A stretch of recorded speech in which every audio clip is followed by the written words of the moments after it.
the tree that ate lies. In the heart of the savannah, past the dry hills and the winding river of Ziwa, lay the village of Nola. It was not the biggest or wealthiest village, but it was proud, old, and full of stories. Clay huts circled the central fire, and every evening, as the sun melted into the tall grass, the people gathered to share food, laughter, and tales. At the very edge of Nola stood a tree older than anyone could remember.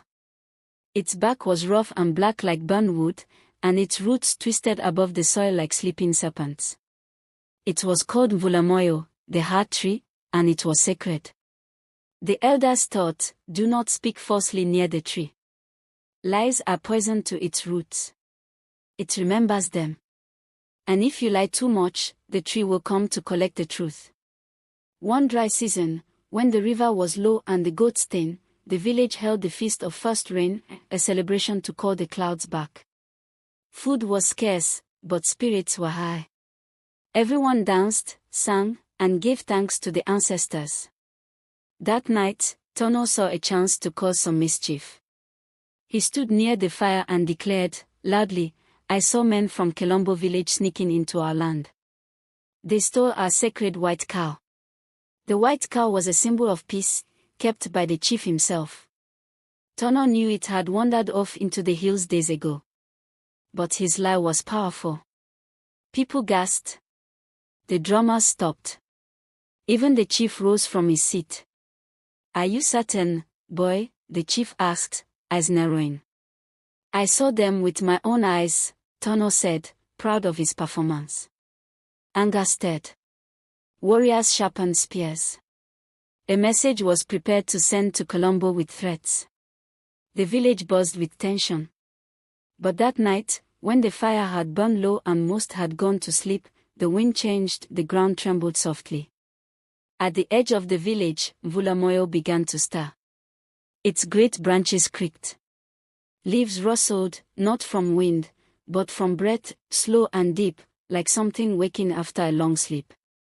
Tono, lying near the fire pit, awoke to a whisper. Tono! Tono! He sat up. The village was silent. Even the dogs were hiding. Tono! The whisper came from the dark edge of the village. He turned. The tree's branches glowed faintly silver. Its roots were moving, reaching, crawling across the earth toward him. Terrified, Tono ran.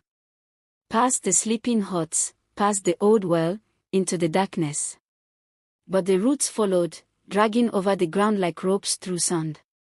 He cried out. It was a joke. I didn't mean it. But the tree did not stop. Its leaves shimmered like stars. Its voice echoed from inside the earth.